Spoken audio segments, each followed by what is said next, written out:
თქვენი უფროსის გადადგომა, რასაც ჩვენ მოვითხოვთ, თქვენც იცით ძალიან კარგად, რომ არის სამართლიანი მოთხოვნა. მინდა გითხრათ რაღაც კითხვები დაუსვათ საკუთარ თავსაც. მაგალითად, იცით თუ არა, რამდენს იხდის თქვენი ამ შენობის, არ ვიცი, აჭარის პოლიციის უფროსი, ბათუმის პოლიციის უფროსი, მაგალითად, ერთ სტეიკში, ერთ კარგ რესტორანში, სადაც შედის ხოლმე. მინდა გითხოთ, სად ყიდულობთ თქვენი შვილებისთვის ტანსაცმელს? ხოფის ბაზრობაზე, საშუალო დონის მაღაზიაში, თურქეთში გადადიხართ, რომ იაფად იყიდოთ თქვენი მეუღლები ან თქვენ და თუ იცით ამის ფონზე, თქვენი უფროსის, არ ვიცი, ოჯახის წევრები სად ყიდულობენ ტანსაცმელს? ძალიან მარტივად. იგივე ფრანგულ ბუტიკებში ხო არა. სად ისვენებენ ისინი, როდესაც შვებულების დღეები აქვს და სად ისვენებთ თქვენ? თქვენ თავს კითხეთ ეს აუცილებლად. დარწმუნებული ვარ, რომ გიფიქრიათ ამაზე და აბსოლუტურად მჯერა, რომ თქვენს ფიქრობთ, რომ ეს არ არის სამართლიანი. ჩვენ ამ ქვეყანაში ვცხოვრობთ, საქართველოს მოქალაქეები, ყველანი მეც, თქვენც, აქ მყოფი ადამიანებიც და ჩვენ ვიმსახურებთ, რომ ვიცხოვროთ სამართლიან გარემოში. თქვენც იმსახურებთ, რომ ვიცხოვროთ სამართლიან სახელმწიფოში, სადაც თქვენი შრომა იქნება სათანადოდ დაფასებული. თქვენი მუნდირი იქნება სათანადოდ დაფასებული და არაერთი თქვენი კოლეგა, კარგი კოლეგა მათ შორის არ გახდება იძულებული გახდეს ემიგრანტი და ამერიკაში წავიდეს და შემდეგ სადღაც ძღოლად იმუშაოს. იმიტომ კი არა მეგობრებო, რომ ძღოლება სათაკილოა, სულაც არა.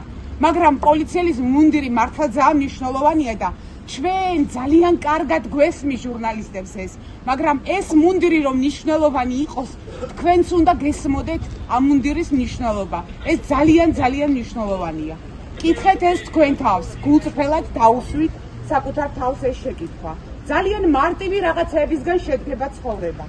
ძალიან მარტივი სურვილები გვაქვს ჩვენც და თქვენც, რომ ვიცხოვროთ მართლა მშვიდობიან ქვეყანაში.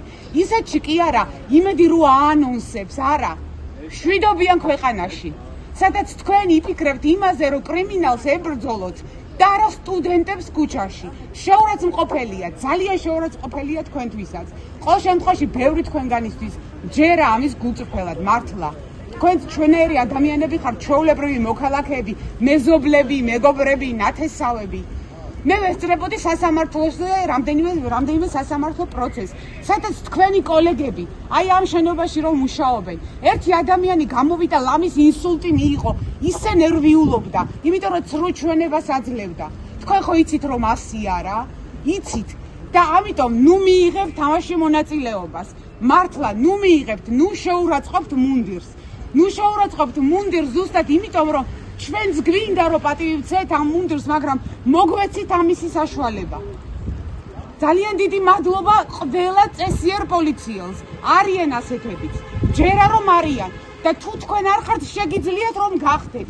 მე გულწრფელად მჯერა რომ ადამიანს შეუძლია გახდეს უკეთესი. თქვენ შეგიძლიათ გახდეთ უკეთესი. და ნუ მისცემთ საშუალებას ბობოლა ადამიანებს გამოგიყენონ როგორც სისტემის იარაღი. არ იმსახურებთ ამას. არ იმსახურებთ იმას, რომ ვიღაცის, არ ვიცი, შეგრცხვეთ ან წლების მერე უბრალოდ ფიქრი მოიშოროთ თავიდან, ნეტა სწორად ვიქცეოდით თუ არა. და დადგება ეს დრო, აუცილებლად დადგება, ყველას ცხოვრებაში დგება. ყველას ცხოვრებაში დგება მომენტი, როცა ვუსვამთ ამ შეკითხვას საკუთარ თავს და თუ არ დგება, ეს არის ტრაგედია.